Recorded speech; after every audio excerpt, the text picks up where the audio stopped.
ये कहानी ट्रॉफी से शुरू नहीं होती। ये कहानी चीयर से भी शुरू नहीं होती। ये कहानी शुरू होती है नफरत से। स्टेडियम भरा हुआ है, लाइट्स ऑन है, कैमरा चल रहा है और एक 18 साल का लड़का बास्केटबॉल कोर्ट पर खड़ा है। लेकिन पूरा एरिना उसके खिलाफ है। ऐसा लगता था कोबी ब्रायंट बास्केटबॉल के लिए ही पैदा हुए हैं। High school prodigy, NBA draft, Los Angeles Lakers. 18 साल का लड़का, शैक जैसे जायंट्स के साथ टीम। टैलेंट भरपूर था, कॉन्फिडेंस, बॉर्डरलाइन एरोगेंस। और यहीं से प्रॉब्लम शुरू हुई। कोबी बस जीतना नहीं चाहते थे, कोबी सबसे आगे रहना चाहते थे। और दुनिया ऐसे लोगों से जल्दी प्यार नहीं करती। साल 1997, एनबीए प्लेऑफ्स। गेम टाइट है, मोमेंट हैवी है और कोबी 3 बार लगातार एयरबॉल। एयरबॉल का मतलब होता है जब कोई शॉट बास्केट या बैकबोर्ड से पूरी तरह चूक जाता है। कोबी ने 3 बार लगातार एयरबॉल शॉट्स खेले। 3।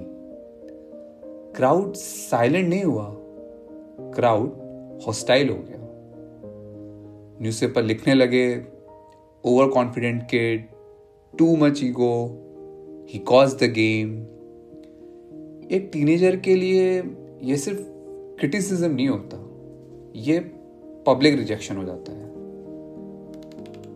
कोबी तक पॉपुलर नहीं थे, टीममेट्स अनकंफर्टेबल थे, मीडिया स्केप्टिकल थी और फैंस डिवाइडेड थे।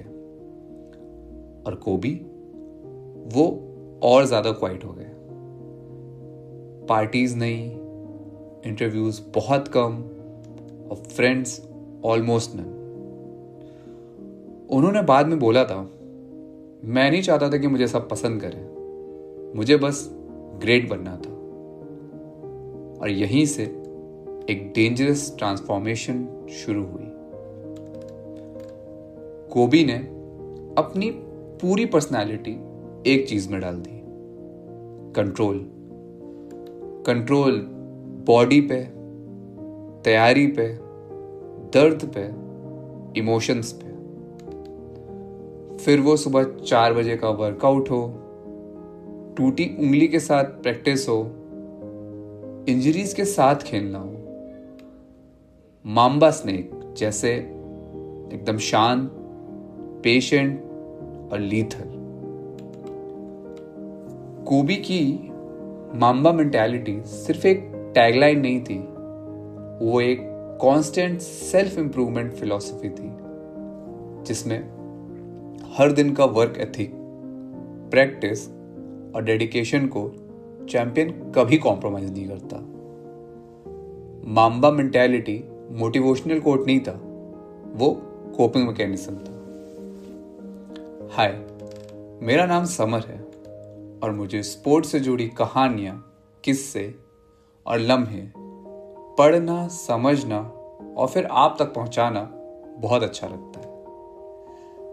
और आज जो कहानी मैं सुना रहा हूं वो सिर्फ एक चैंपियन की नहीं है, ये कहानी है नफरत को ऑब्सेशन बनाने की। साल 2003, court case, headlines, public outreach. Sponsors छोड़ गए, इमेज कोलैप्स हो गई। कोबी के लिए ये सिर्फ लीगल बैटल नहीं था, ये आइडेंटिटी क्राइसिस थी। वो हीरो नहीं रहे, वो विलेन बन गए। और कोबी ने खुद को किसी से एक्सप्लेन नहीं किया, उन्होंने सिर्फ कोर्ट पर बात की। कोबी पर कंट्रोवर्सी का बोझ इतना था कि उस वक्त उनके करियर का फ्यूचर अनसर्टेन लग रहा था, लेकिन उन्होंने अपने काम से प्रूव किया कि वो स्पोर्ट्स पर्सनालिटी के रूप में इवॉल्व कर सकते हैं, ना सिर्फ एथलीट बल्कि एक पब्लिक फिगर भी। साल 2006, 81 points, no celebration, no smile, बस एग्जीक्यूशन।